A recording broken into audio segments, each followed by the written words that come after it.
In this video, we're going to take a look at the Intermediate Companion Animal Record Book.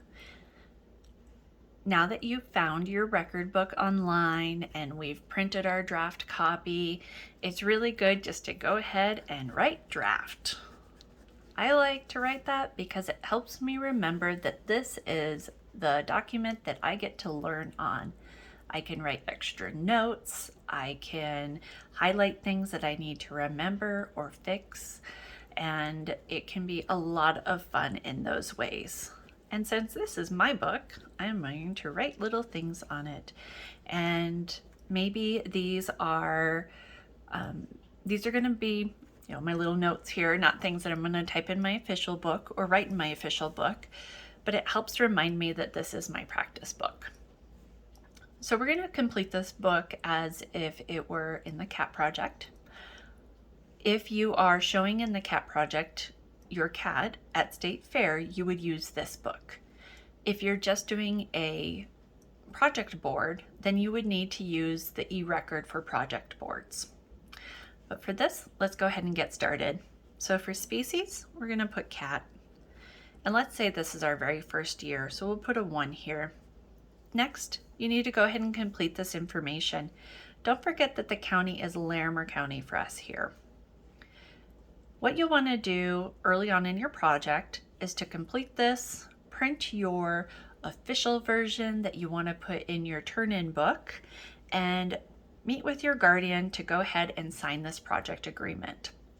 The project agreement, as it says here, needs to be signed at the beginning of the 4-H year. Please don't forget that. The next page is going to have goals. As an intermediate, you need to complete 1 goal and write 2 to-do plans. Don't forget that these need to be SMART goals, which stands for specific, measurable, attainable, realistic, and timely. Don't forget that we do need to write the name and phone number of a veterinarian. It's extremely important to have this information at the beginning of your project so that if something happens, you have that information readily available. Page 3 is going to go over our equipment and supplies inventory. This one, you will go ahead and write down all of the items that you're starting with and what that value would be. The items may be owned or borrowed, and remember that even if you were given the item, you would have to pay for it to replace it, so it still has value. As you are purchasing items for your project throughout the year, don't forget that you need to add them on this page. As an intermediate, you do not need to have totals, but you do need to keep track of these items. It's unlikely that everything that you currently have or will purchase will fit on this page, so please make an additional page. This can be done in Excel or a lined sheet of paper, but do make sure to continue that information.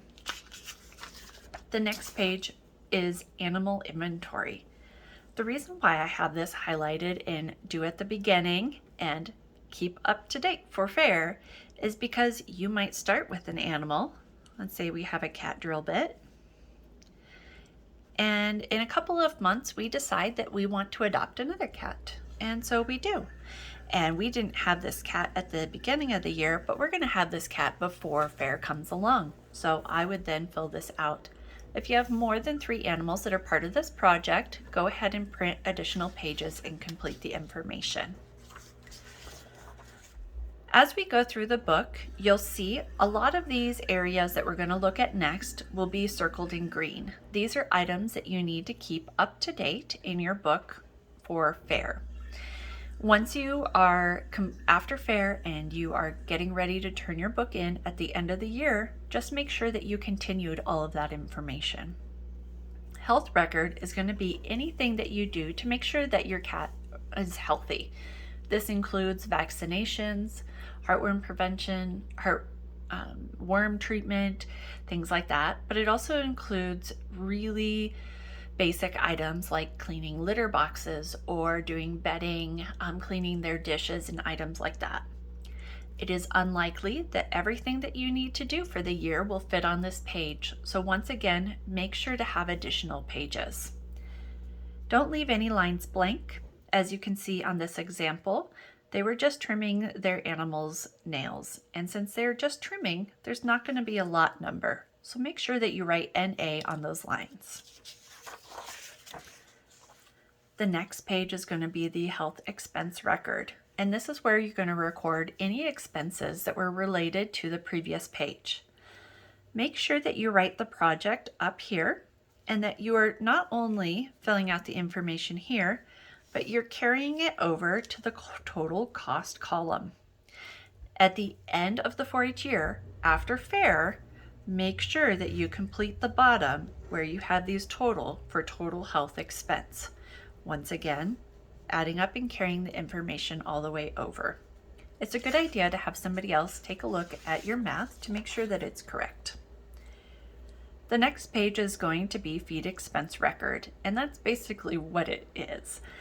Once again, we're going to write cat, make sure to complete the information and to carry it over.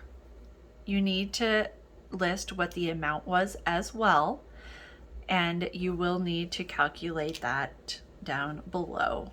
So please make sure to remember all of those little categories, and it will help you in the long term. Sometimes you will have one animal that costs a certain amount of money, but maybe all of your animal expenses come out of the same budget. And this is a way that teaches you how to look for that information. The next page is other expense. So if it is not a health expense and it is not a feed expense, it would go in here. Same rules apply. Don't forget to put what your project is and to carry the information over, and make sure you do all of the additions before you turn in your book. Next page is going to be income record. Income can come in form a lot of different ways. Fair premiums is one of the ways, but maybe you're doing pet sitting to help earn extra money to pay for your animal's expenses, or you are doing extra chores or things like that. So you can go ahead and fill this out as you earn that money. You might not earn any money for the year, and if that's the case, do make sure to write no income so that we know that you didn't just forget this page. Don't forget, we need to put cat, and when you fill out the information, we need to make sure to carry it over and to do our totals before you turn in your book at the end of your 4-H year. The next page for intermediates is going to be the financial summary. So go ahead and follow the instructions that are on this page. Make sure to write your project, and also make sure that you are filling out this column in addition to this column. It has good instructions on everything that you need to do, and this is something that you will do at the end of your 4-H year before you turn in your book.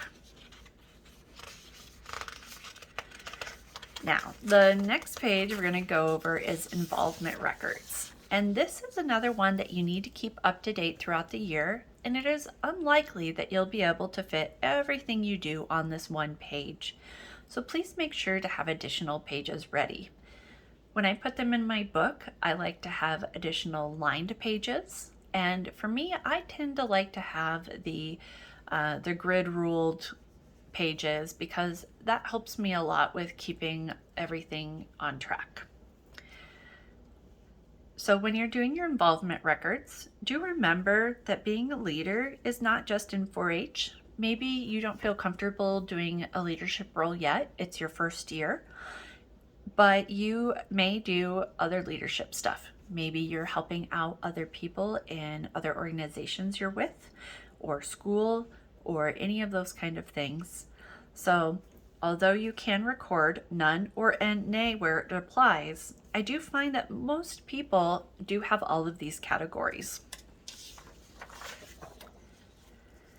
Second to last page, it's going to be done before you turn in your book, and make sure to go ahead and read what is asked of the pictures.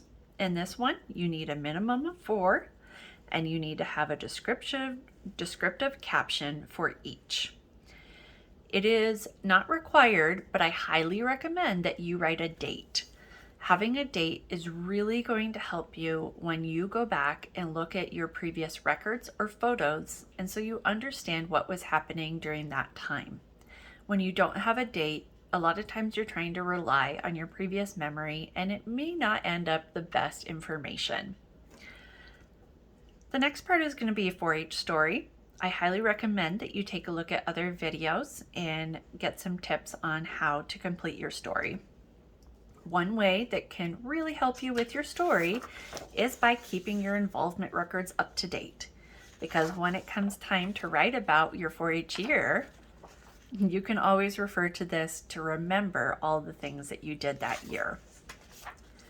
The very last page is going to be our goal reflection and project completion. So if you remember, on page 2, we set some goals at the beginning of the year. At the very end of the year, we're going to go back to this goals, and then we're going to answer the goal reflection questions. You don't come up with additional goals. You'll want to go ahead and use the ones you already made at the beginning of the year. And then the very last thing that you do is fill out the project completion. This is at the end of the year. Please make sure you leave enough time to get your leader to sign it and communicate with your leader to get that done. We hope you enjoyed this video.